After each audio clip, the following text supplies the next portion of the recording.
স্বীকার করেছি। আমাদের প্রত্যেক এমন একটা মানুষ নাই যে যার আমাদের কষ্ট হয় না, কোনো কিছু ক্ষতি হয় নাই, ত্যাগ স্বীকার করি, তাই না? আমাদের এখন সামনে একটা সুযোগ আসছে, এই সুযোগটাকে আমাদেরকে কাজে লাগাতে হবে। এখন একটা সুন্দর করে দেশ তৈরি করবার সুযোগ আসছে। এটাকে আমরা যদি আজকে সবাই মিলে, হিন্দু, মুসলমান, বৌদ্ধ, খ্রিস্টান, সব ধর্ম, সব দল, সবাই মিলে একমত হয়ে যদি আমরা শুধু এইটুকু ঠিক করি যে আমরা আগের মতো ভোটটা দিব, আমার ভোট আমি দিব, যাকে খুশি তাকে দিব, ছিল না স্লোগান? দিচ্ছেন না সেইভাবে? চেয়ারম্যানও সেভাবে তৈরি করছেন না? এমপি ভোটও তো করছেন, করেন নাই? করছেন। কিন্তু এই 2014 সালের পর থেকে আর কোন নির্বাচন করতে পারেন নাই, ভোটও দিতে যেতে পারেন। বিশেষ করে তরুণ ছেলে মেয়েরা যাদের বয়স কম ছিল, ওদের বয়স এখন 18 পার হয়েছে, প্রায় একবারও ভোট দিতে যেতে পারে। এইবার সুযোগ আসছে, আমরা ভোট দিয়ে আমাদের এমপি নির্বাচন করতে চাই, আমরা ভোট দিয়ে আমরা আমাদের পার্লামেন্ট নির্বাচন করতে চাই, সরকারটা নির্বাচন করতে চাই, যাতে করে আমাদের কথা শুনবে, আমাদের কাজগুলো করবো। এই আমাদের মেম্বার সাহেব অনেকগুলো দাবি দেওয়ার কথা বলবো, এবং সেই সরকার আমাদের কোনো কাজেই হয় নাই। কেন? যে বিএনপি লোক বেশি, সেই কারণের দিকে এই কাজগুলো হবে না। ঠাকুর অঞ্চল না, সারা দেশের মানুষের উপরে অসংখ্য অন্যায় অত্যাচার। আপনারা নিশ্চয়ই টেলিভিশনে এখন দেখতে পান মাঝে মাঝে আয়না ঘর দেখেন, আয়না ঘর দেখেন। ওটা কি জিনিসটা কি জানেন? এটা হচ্ছে যে যাদেরকে মনে করে যে মনে করছে ওরা, বসো যাও, গেলে যাও, আমাকে বিরক্তি করছে, কথা বলতে পারতেছি।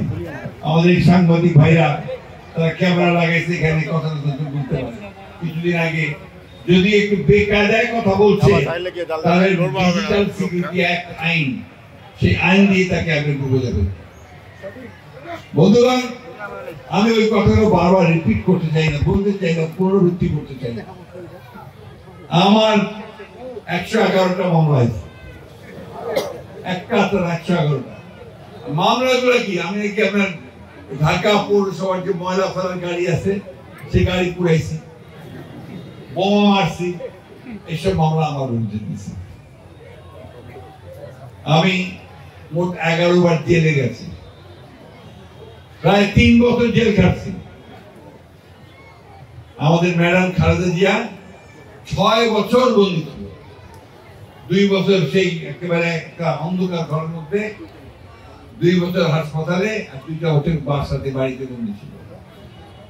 আমাদের নেতা তারেক রহমান সাহেব, তিনি দেশ ছেড়ে চলে গেছিলেন তখন অসুখের কারণে, চিকিৎসার জন্য, আর দেশে ফিরে আসতে পারেন না।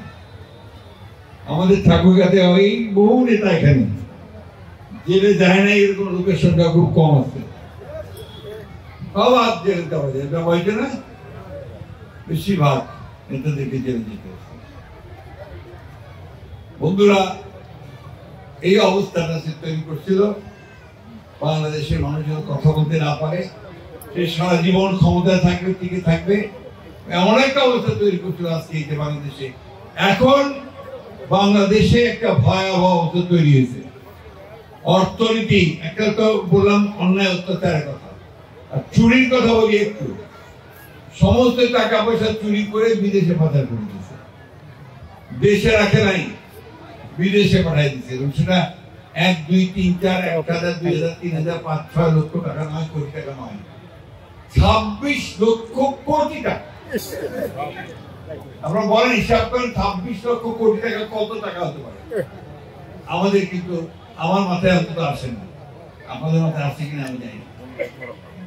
বন্ধুগণ, এইটা দিয়ে বলা হয় যেরকম 5টা 6টা পদ্মা ব্রিজ হয়ে যেতে পারত না, যত টাকা পাচার করে পাঠাচ্ছে। ব্যাংকগুলোকে ফাঁকা করে দিয়েছে, কোন চাকরি হতো না টাকা না দিলে, তাই না? আমাদের ছেলেপেলেরা বিএ পাস করে, পাস করে, বিভিন্ন পাস করে চাকরি পারে কেন? বিএনপির গন্ধ আছে, চাকরি নাই, ঠিক না? শুধু চাকরি না, ব্যবসা যদি করবে জাতি তাও ব্যবসা দিবে না, কারণ বিএনপি করে ব্যবসা দেওয়া যায়।